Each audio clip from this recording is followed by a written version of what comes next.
Welcome to Tabletop Talk. We're your hosts, Kyle and Jeremy, and we have today with us Trevin and Christopher, our main producer.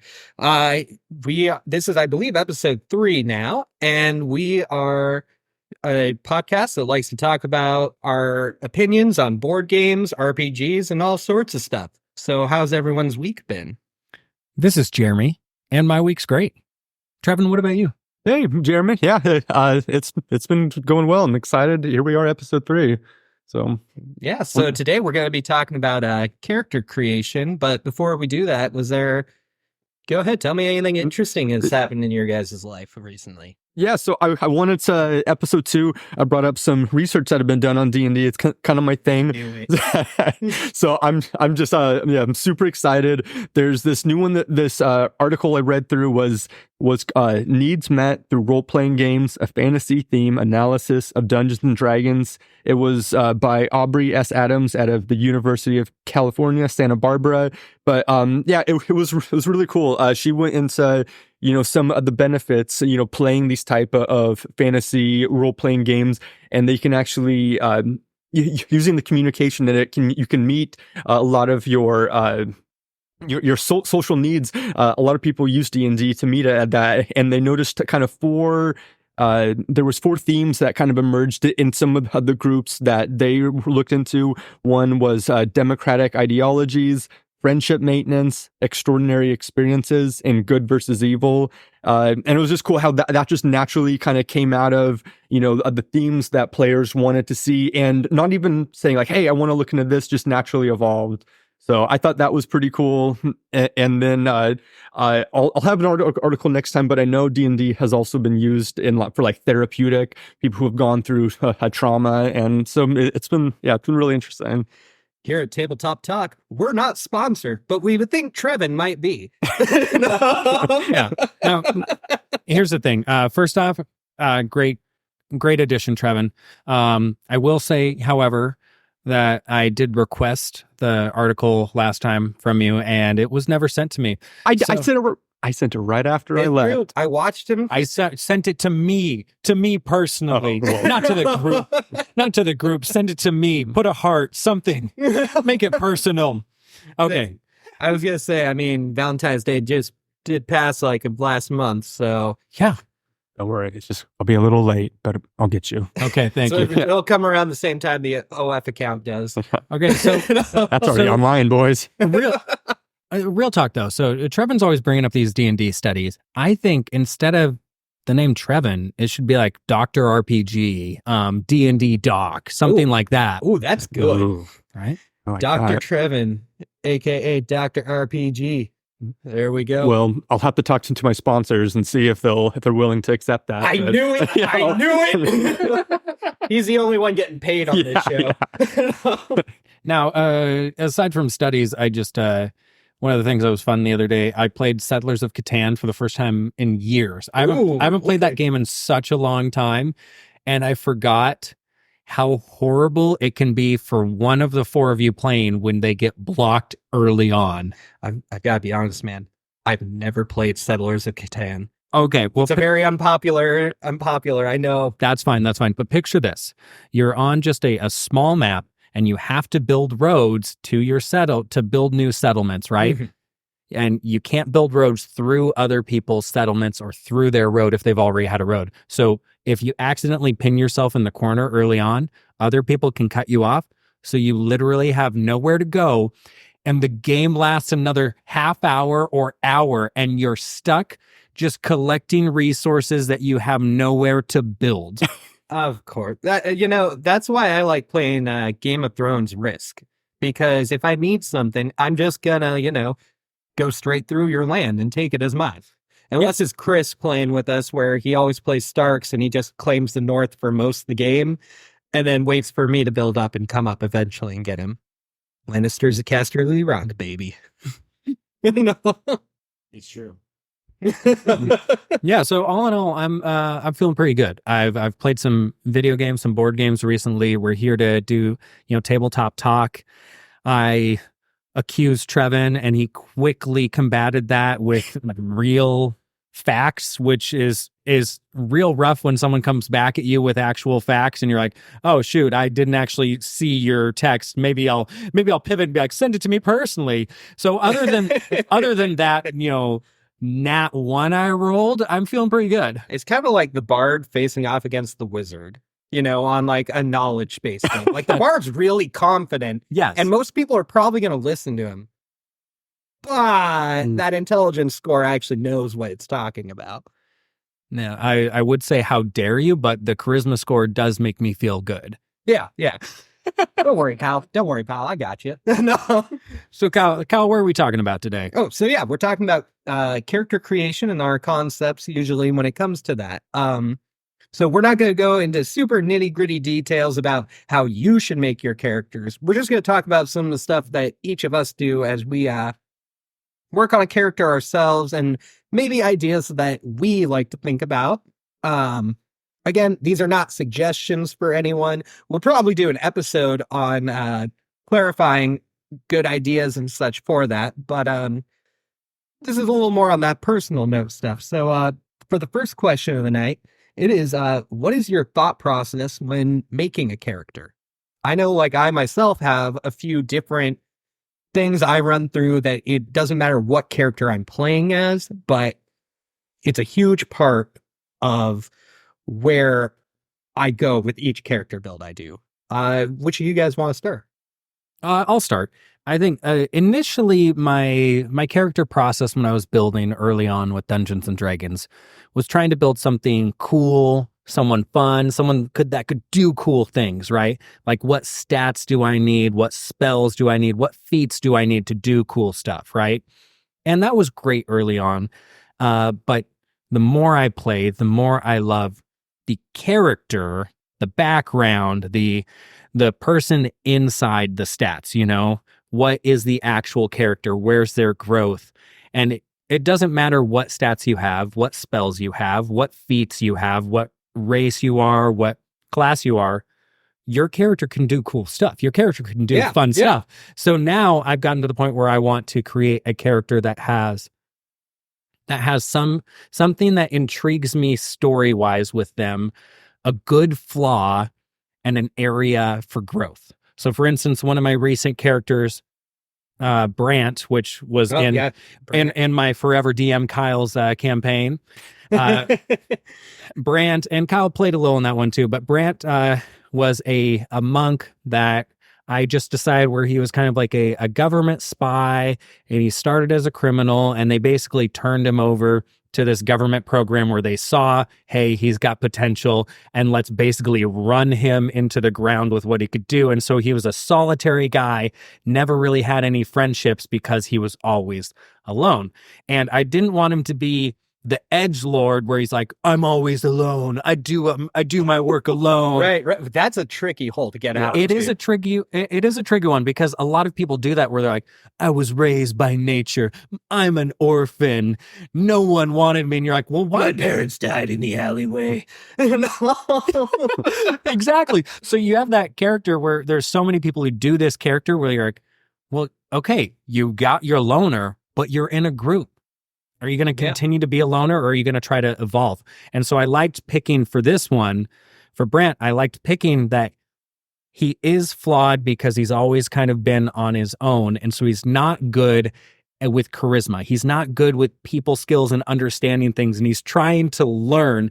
And so it was really clunky and funny with that campaign where I was trying to have him interject into things and give compliments because they turned out as insults, or he would say the wrong things. You had a low charisma with Brant too, so I would forget that whenever you and me were role playing together. Yeah, and like your character was the only one it made sense to like give my character a moment of like, hey, buddy, it happens to us all, and I don't remember exactly what you said, but you basically gave like the worst advice ever that sounds like someone though who is really trying to cheer you up. It's kind of like that, oh man, you're dying. That really sucks. But it could be worse. You could be dead already. Yeah. Right? No. And in Brant's defense, that sounded great to him. And so I liked having that kind of character where you're like, there's this huge flaw where he does not have social skills because what he did was he was in the shadows, right? He was always in the shadows, and he wasn't a spy where they're like meeting people. He was someone who was taking notes from afar. He was sprinting away, right? And so you have this one, and I loved that his character arc went to try to gain friends, and in the end, it finished with him and Durzin ending the campaign together as friends and going to Well, and move on. Brant was a monk, correct? Correct. Yes. So I know he wasn't like the typical idea of a monk, but it fit with the thing. I realized we didn't give race or class on there. Yeah. He was a human monk, and he's easily one of my favorite characters you've played as that we've played together. He was fun to play. And so that's kind of, I know that was a longer story, but that's my idea is I try to now take a character and figure out a way where I can role play them, where they're going to have big flaws, but they're going to be able to overcome and combat those flaws. And sometimes they're going to have the flaws and it's going to bite them in the butt. And other times it's going to be like, oh, wow, this person's actually growing. This is cool. Because I don't think your players should be stale the whole time in the campaign. Right. Trevin, as a newer player, you probably have a bit of a unique, fresh taste on this that is going to be a little more relatable to most of the other people listening. When you are told, hey man, we're doing another one shot or something, what's your general thought process when you go to make a character? Yeah, well, touching on what Jeremy said, the biggest word is the evolve and evolution. And so, yeah, I've only made 2 characters, but what I do in my head, and that makes it so fun for me, it really gets me into the character. It's like kind of a cradle to grave. Got like, I think, how did my character grow up? What was his relationship like? Like in my first character with his dad and his brothers, what happened to his mom? It was like, what happened in his history that would give him some certain, like a certain trait or whatever. And that's what I kind of think of, like, what was their life? How did, what did they do? And, kind of making that whole story arc of where he's at. And like Jeremy said, I don't want my character to be perfect. That wouldn't be any fun. I want to know what his flaws are, what his strengths are, what he's personally trying to work on. So, yeah, that's what I did. I literally start and kind of map out, really loosely and roughly, but what they went through and how they got to where they are now. There we go. And do you have any like inspiration sometimes that you're thinking of when you're making like, we had 2 characters recently that you've made. Is there anyone like, do you ever base it off of maybe like social media or something, like a character? Oh, absolutely. From a movie or whatnot? Yeah. Oh, yeah. So, well, my second character that I just did, Althor, yeah, yeah. So those are names are from 2 different books, and I'm completely blanking out on the series. Huge fantasy series. Anyways, I The can't. Cat in the Hat. With I knew I recognized it. I can't believe I'm forgetting it, but yeah, I definitely take a lot of inspiration from books, like a lot of fantasy novels and fantasy series. That's I love to read, and so I'll always have some of my favorite characters in the back of my head. There we go. Well, I know because I used to really use like games and movies when I was younger for trying to make a character. Like when I would try and base something heavily like off of Altair from like Assassin's Creed or Thor from like the MCU or actual mythology and things like that. But as I've gotten older, and especially leaning on that kind of forever DM thing, it gets hard for me to think of much on like a unique character. So I start to work on making characters that definitely have a huge backstory. And I've started to lean a little towards making a little more mature characters. And I think it's just as a way to justify knowing certain things just without trying to metagame, because it gets hard when it's like you have the monster manual memorized and somebody goes to explain something and your character probably wouldn't know if they're a younger one. So it's easier for me anyway, like speaking about actually that campaign with Brant, and both of you guys were in this one, but Durzen was kind of a character like that. So he was a dwarf. I had him at like 156, I think. So he lived a long enough life and did just random stuff. So for me, I do a huge backstory with explanation. And some people say you should leave a backstory really sweet and short so that your character can grow. I like to kind of make my characters think that they already know everything. And then as they help other characters develop, in turn, they start to learn the things they don't know. And so for me, it's definitely almost that like, oh, I've given up on learning anything new. I'm just giving up on whatever. And then a new life interest has sparked them into learning, hey, there's still way more out there for you. So that's generally where I tend to go. Yeah, I like that. Yeah, so that'll follow into our next question, which is, what is a must-have for your kind of character? So when I refer to that, I think this will go more into not just like the character itself, but maybe more so the actual stat blocks. What are certain feats you always take, or something along those lines? Yeah, that's a really interesting question, because usually my must-haves are just based off of the character itself. But I would say my must-have as far as stats or feats or spells is one thing. I just love something unique. So for instance, Brant was already a monk and he was already very fast, but I took the mobile feat to make him very fast. And I've done this kind of thing with other ones where I take some spell that most people don't use, or I will try to max out one stat where I'm like, oh, this is going to be really good. Or for instance, like one of my bards, I picked performance as one of the stats that I was going to actually be proficient in, right? And obviously, you're a bard and you perform, but most people, I think, when they're playing D&D, don't think about performance as being one of the ones that you want to be proficient in, because you're like, well, that's just when you're in town. We're out battling. And so that was one of my favorite bards, because every time I went into a town or a city, I found a place to play. And it was the funniest thing, because that one, I can't remember if I brought it up on the pod yet, but our barbarian at the time, who was a low charisma character, wanted to perform with me with his harmonica. And so I would be playing on the lute, he'd be playing on the harmonica. I would get great performance rolls and he would have horrible performance rolls. And it just made for fun. So I love having one thing that's unique to my character. Okay. And just to jump in, coming from a new character, those moments that you just said, in my opinion, as a new player, those are the best. Those are probably my favorite moments after having started playing D&D. Those kind of natural moments, not necessarily in a dungeon battling. Like, yeah, I really, really like that just as a co-player. Yeah, you and me, actually, I think we were just talking about this the other day, that you, as like a new player, you were talking about how a lot of your thought process sometimes is, how are we going to beat this thing?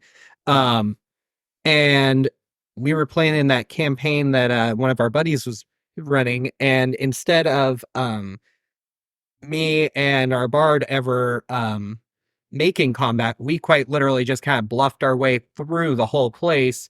Yeah, that's the best. Yeah, and you were saying, I completely forget that in this game you can kind of just do anything. Yeah, that is one of the best parts. Yeah, exactly. You nailed it on the head. That it's far from black and white. It's pretty much what your imagination, your critical thinking. Yeah, and I just thought, some of you and Jeremy playing for a while, I can see that in the veteran players. You guys aren't looking. You guys are actually. It seems like combat is like the last choice you want to make, which is cool.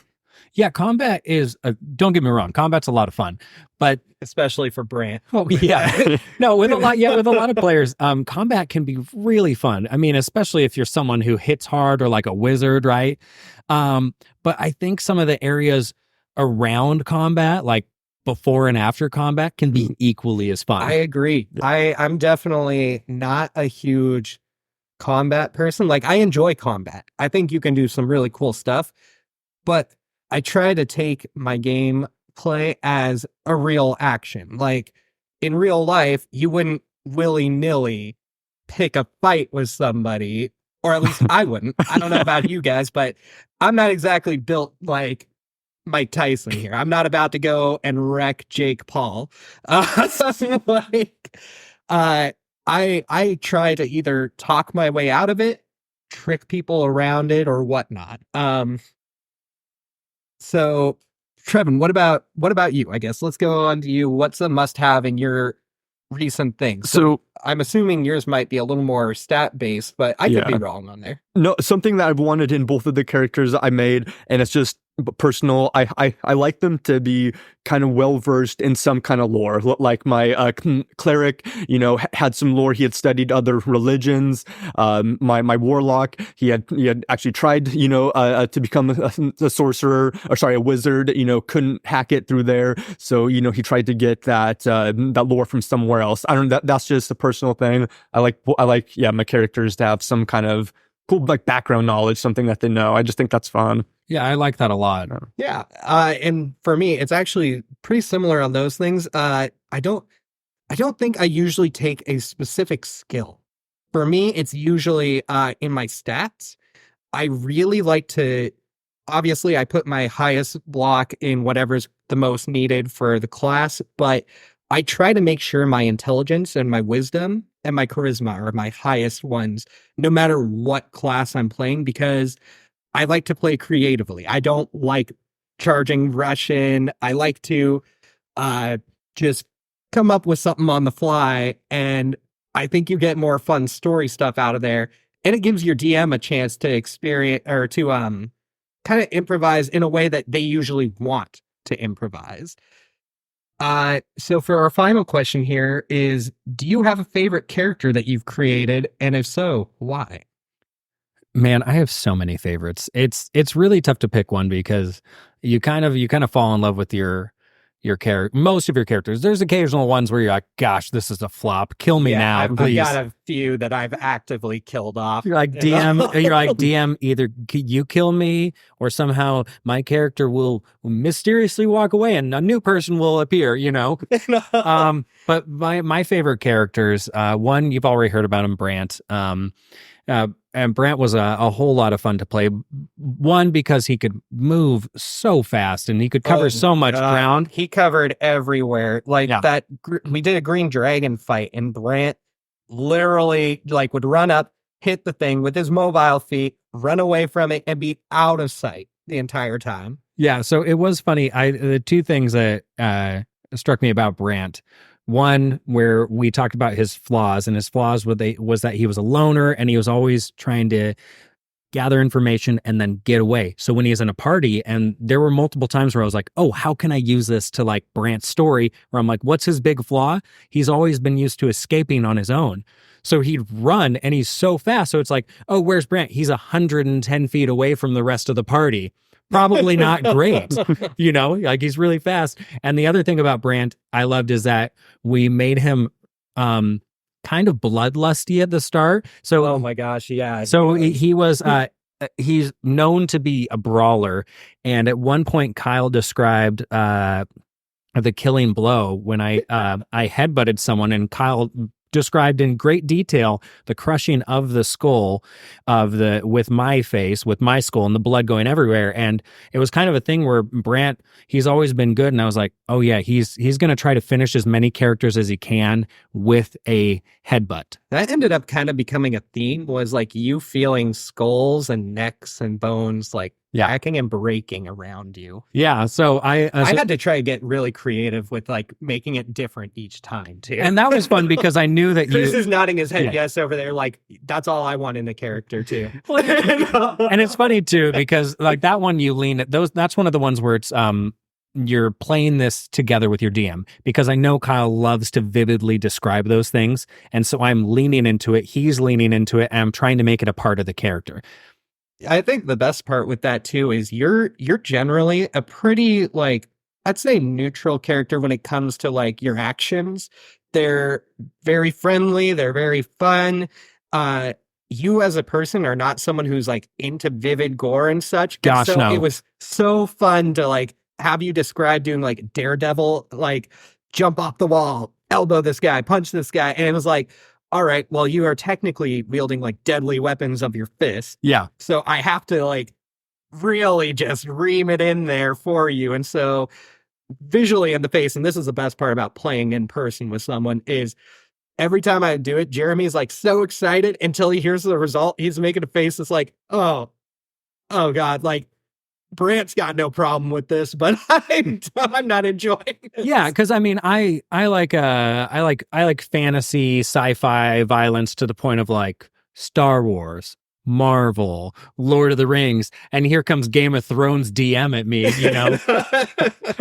So that was one of my characters, and another character I loved. I can't remember the name off the top of my head, and I don't know why. I'm just struggling because I'm really bad with names. But it was a bard I played. He was a halfling, really lovable. But one of my favorite things about him was that my DM just at the time let him do as much flirting as he wanted, because that was part of his flaws, is that he was this the one that you mentioned that he met like the most beautiful? Yes, this was the one who was a sucker for a beautiful face, right?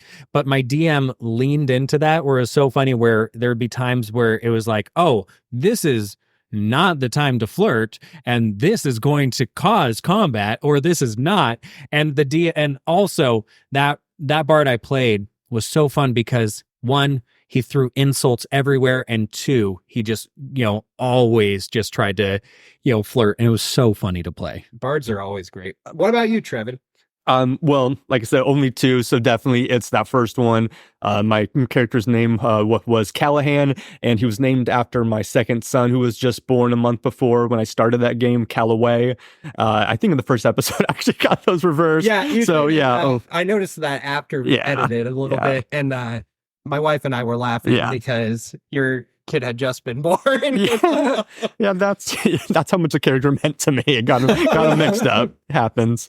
But no, just that one is my favorite because, it was my first time getting into it. And literally on the first day, we fought a dragon. We fought a dragon and we slayed it in like 2 or 3 turns. And me and Jeremy had to explain to Trevin, that's not normally how Dungeons and Dragons work.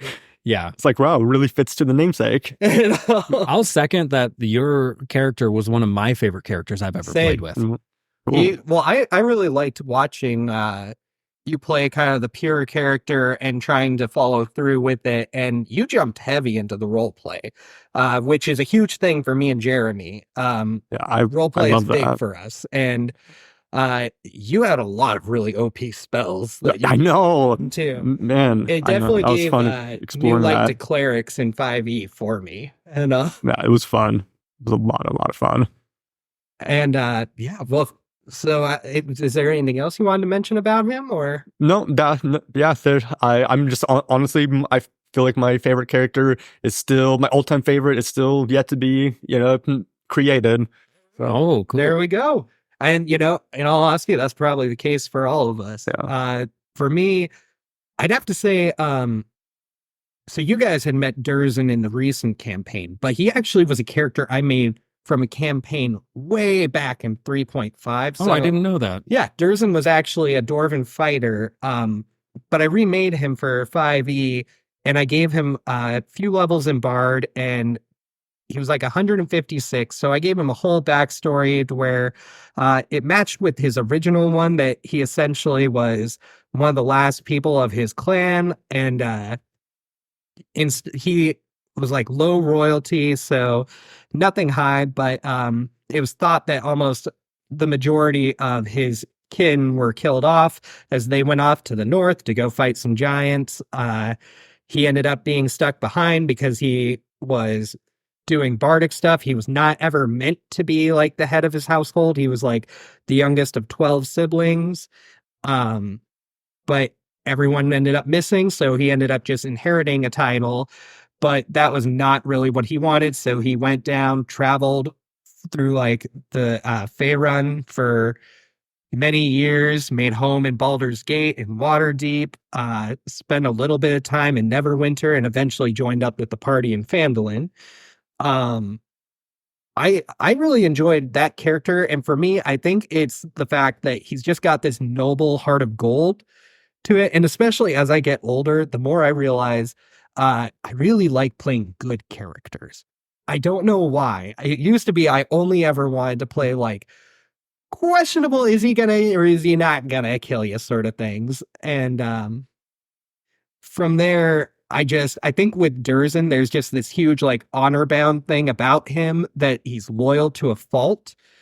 And he's kind of got a thing for like a pretty face to where it's his main flaw usually is he's almost too kind and completely trusting to the point that someone could easily betray him and he would not expect it. And I think that's a little bit of what I like in him is just he gets along with everyone. Him and Brant became really good friends.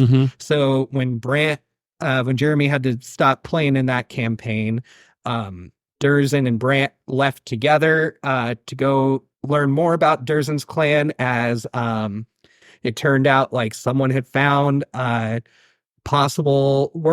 rumors were flying up in the north that some of his clan's gear was found and possible survivors.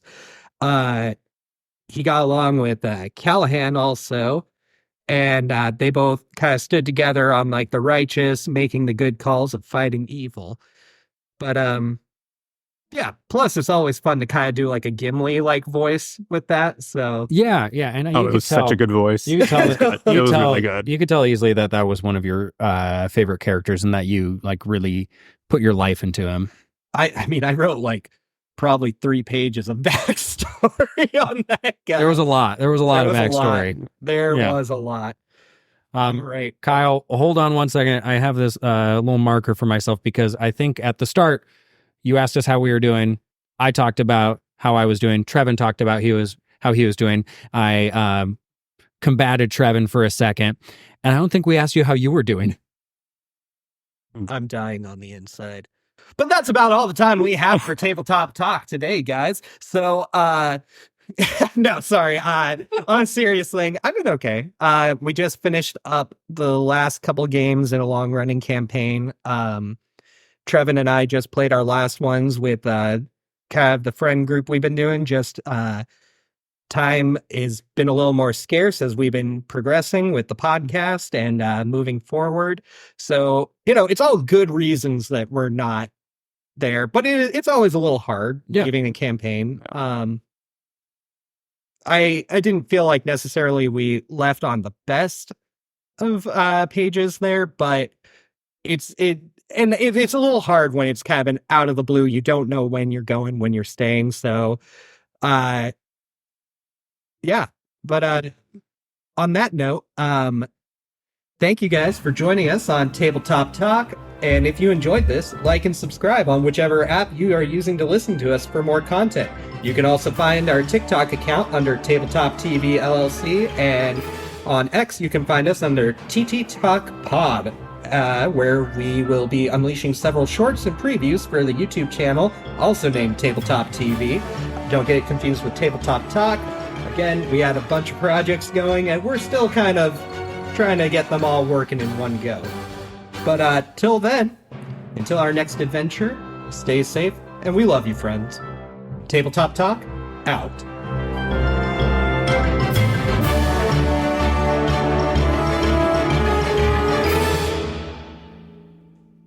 We Audi 3000.